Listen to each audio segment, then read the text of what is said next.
Hi, welcome back to another drum tutorial. Finally got around to doing more of these. We're going to do something pretty simple today, but I think it's a pretty interesting concept to go over. We're going to be taking additive patterns, which if you don't know what those are, it's where you add a bunch of rhythmic cells together, normally like 2s and 3s, in whatever combination you want. So like a 7 could be 2, 2, 3, so... right? You should probably get a grasp on that if you don't already know what those are. There's a lot you can do with them. It's a very, very powerful tool to kind of have under your belt, no matter what kind of music you're making or what instrument you're playing. But yeah, so what we're going to be doing though is taking an additive structure and using that to place our accents, and then contextualizing that in a non-additive groove, which is going to make more sense once I actually do it. So let's just get right in. This first pattern and the idea for the video actually came to me in a dream. I woke up. Sometimes you just wake up, you know, with ideas for stuff, and I just woke up with this beat on my mind for whatever reason. So to get into it, we're going to do 3 7s the same way, 2, 2, 3 that I just showed, and then just the 3. So, okay, and put bass with that and snare on the second and final groups would be.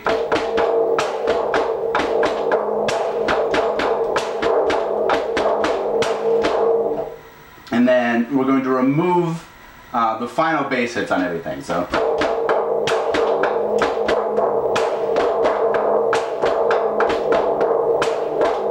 messy. So there we have our pattern.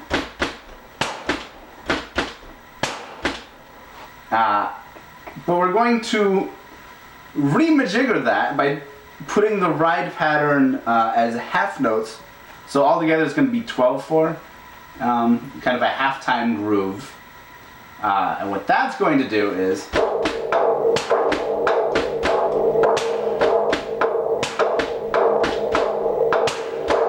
so already it doesn't sound anything like the 7. We just have that kind of lopsided, angular feel, the syncopation in the kick and snare, but just kind of put into a straight pattern. And that's really all this one is. It's just a very, very simple thing to get us started. So.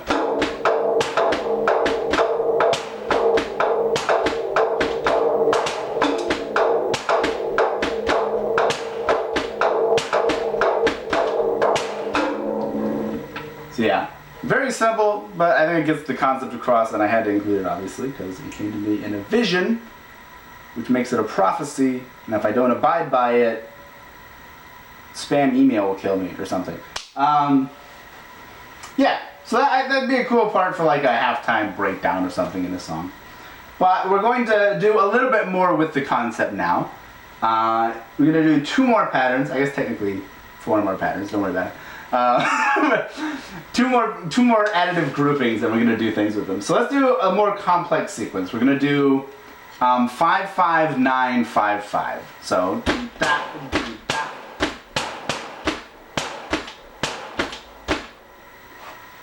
so kick snare, kick snare, kick snare, snare, kick, and then the last 2 5s we're flipping it. So.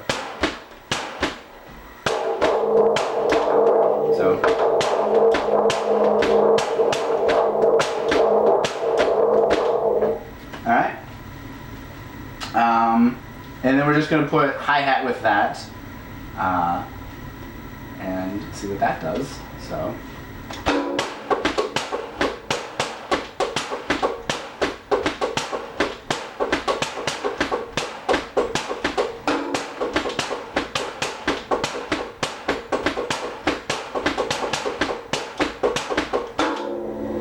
already pretty cool, I can see that in like a higher energy kind of noise rock thing, but that's a little bit too. That's just a flat additive groove, right? And we want to kind of remajigger it to break it up a little bit. So we're going to redo it as every second 5 we're going to, well, I'll just show you. So we're going to go like, and then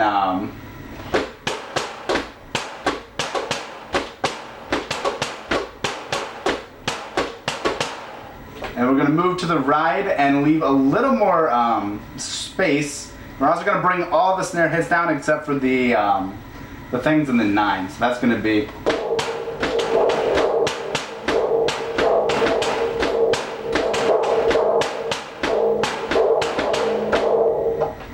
All right, so.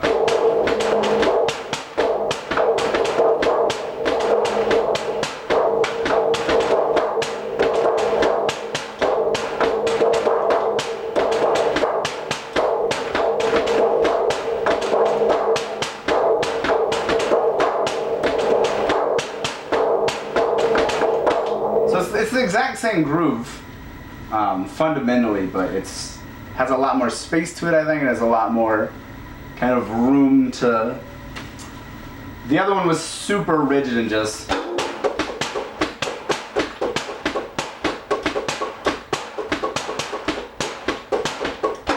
Like it got sloppy, but it's fine. So just like super straightforward and locked in, and the other one just kind of breathes more.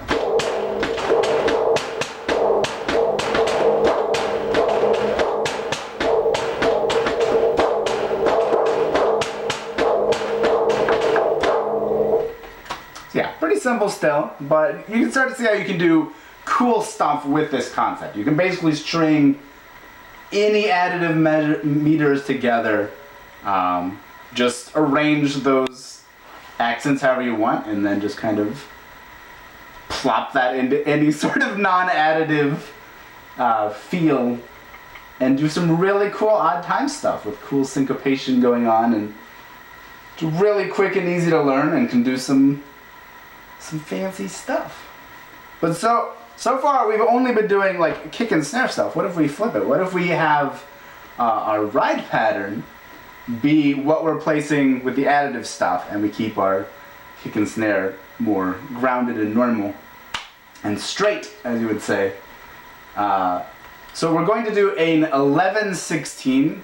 Again, just 2s and 3s. For all these. I really should have, in hindsight, I should have mixed that up more, but anyways, so and we're gonna hit the 1 and the 3 and leave the rest blank. So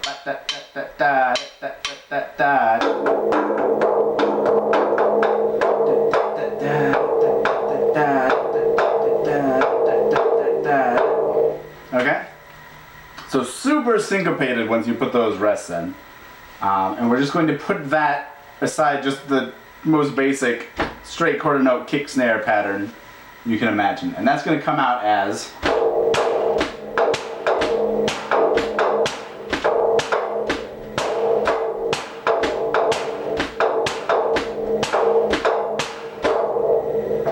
Okay.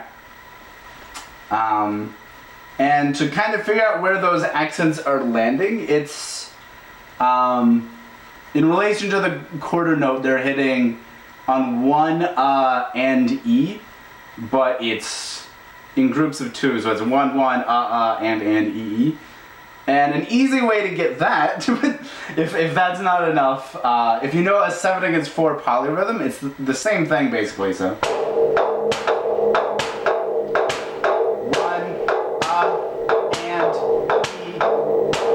Right? That, but you're just going to double every hit that has a an accent in it and leave the ones without as they are. So.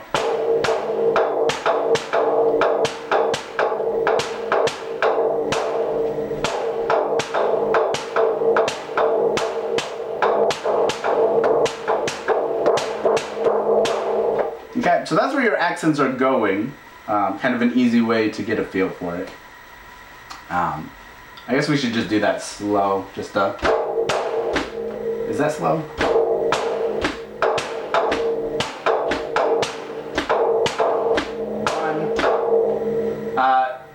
something I also should have mentioned, because it's 22 and not 11, because you're doing kick, snare, in the middle, it's going to flip back around, so the 1 lands on the snare. So.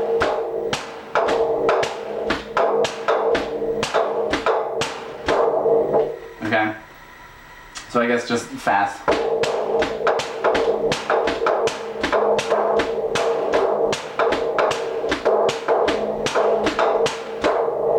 Which is pretty cool, but that's a really kind of minimal, a little too metronomic, a little flat and boring.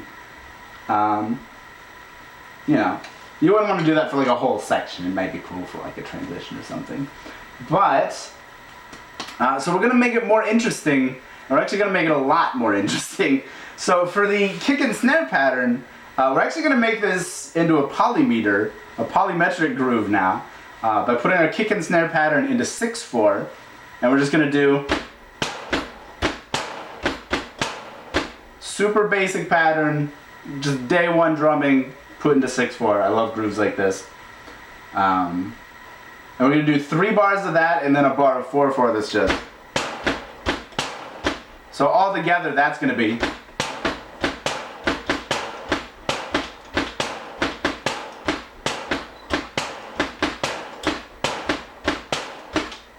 Okay? And then we're going to put the ride exactly over it, and you can probably see that this is going to be kind of a mind fuck now. So that's going to be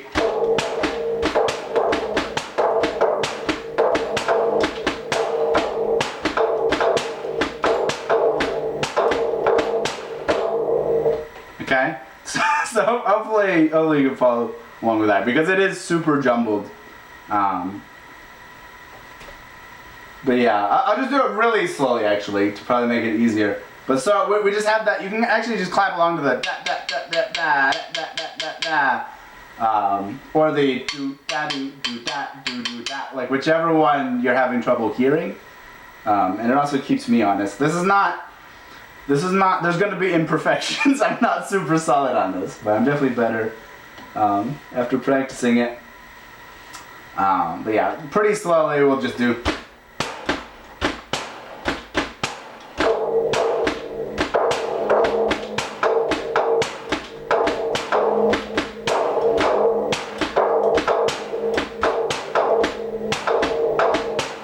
Okay.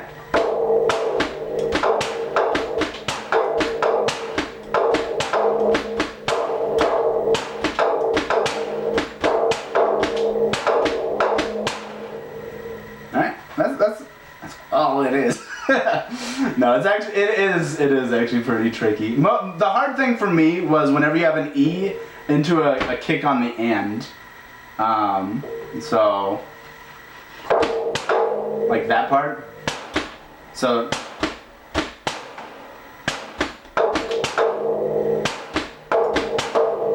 and then at the very end you have the. Like those are really hard for me to get. Like it sounds. I think I'm still kind of flipping it a bit, but it sounds a lot better now than it did. And like no joke, 75% of the time I spent practicing for this entire video, including all the other beats, was just getting those.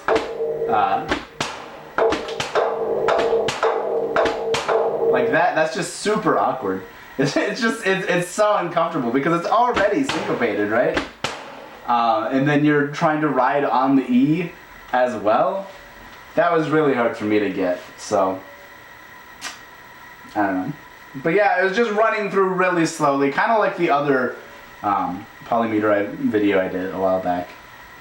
Just run through every single count, go through it in order, find exactly what you're doing, and then gradually get it up to speed. So yeah, so that's the thing. So I guess we just play it faster. So.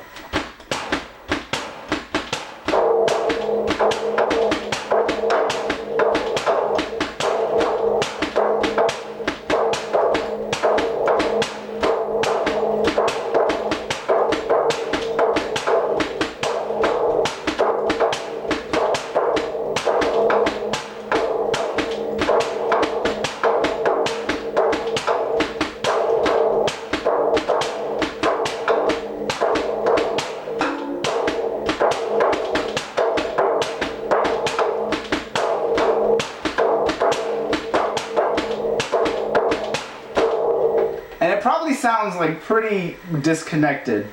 But one thing you gotta keep in mind, kind of like the angular, confusing math rock drumming video. I don't know what the actual title was, but kind of like in that, where you're doing stuff writing stuff that's intentionally very disconnected and super syncopated and not very grounded. You have to consider that this is one instrument in what would be like a 4 or 5 piece band.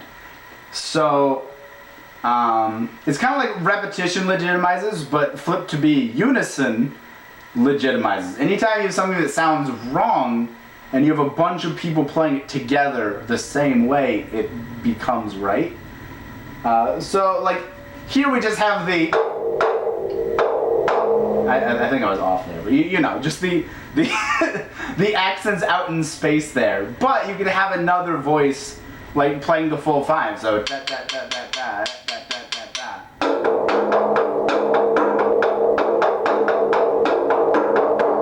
And that would, you know, tie it in together, and then you could have other voices doubling the 6/4 and 4/4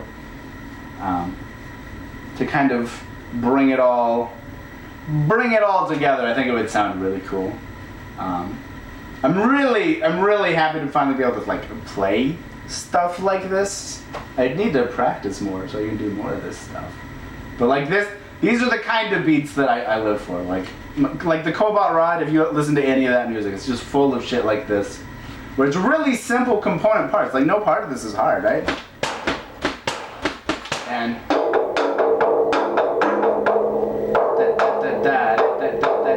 right? Like neither of those are difficult, but then when you put them together and they're playing against each other and they're not resolving at the same times and stuff, and it starts to get, it's hard to listen to it all as one thing because there's just so much going on. It's so dense. But I think it's cool. And so here's one way you can write stuff like that. So I don't know how long this video is. I should probably stop it. But yeah, that's it. So to boil it all down, take an additive pattern, any additive pattern you want. Take the accents out of it, arrange them in some way, however you want them around the kit, and then just plop them into anything else. Plop them into like a straight, you know, whatever the sum total of the things is, and then plop them into that, basically. Right, so like this added up to 22, so 6 plus 6 plus 6 plus 4, boom, it's not hard. We could have easily done like 5 5 7 5, and I play that, but I didn't learn it, so I can't. That actually might be a pretty fun, maybe I'll do another video where it's just the same thing with different subdivisions. I think I might actually do that now. That actually sounds pretty fun to do. But then you can have, you know, whatever subdivisions you want of the big number. You add the number up, you break it down, however you want. And it doesn't have to be a complicated breakdown either, right? Because like our first thing was 24, and we just did half notes over it, right? So that's our breakdown. Fuck, this is hard. God damn. Math rock, yeah! Yeah, it's like super, you know, it doesn't have to be crazy. It's just see what you're in and then what you want to do with what you're in. And use just use the additive framework to put accents where you normally wouldn't naturally put accents, right? Like normally we would put things on like the 2 or the 4 or around that, but by moving things around we can have really weird patterns like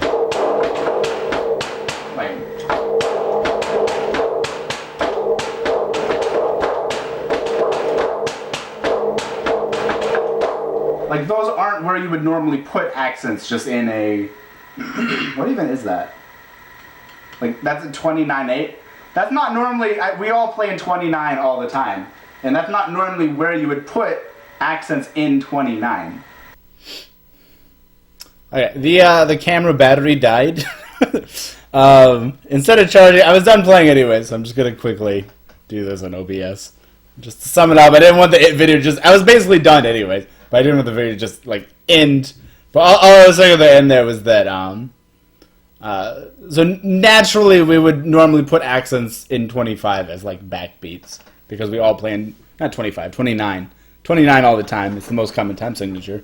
And I was just saying that like by using these additive patterns we kind of produce more interesting syncopation, like kind of organically and quickly.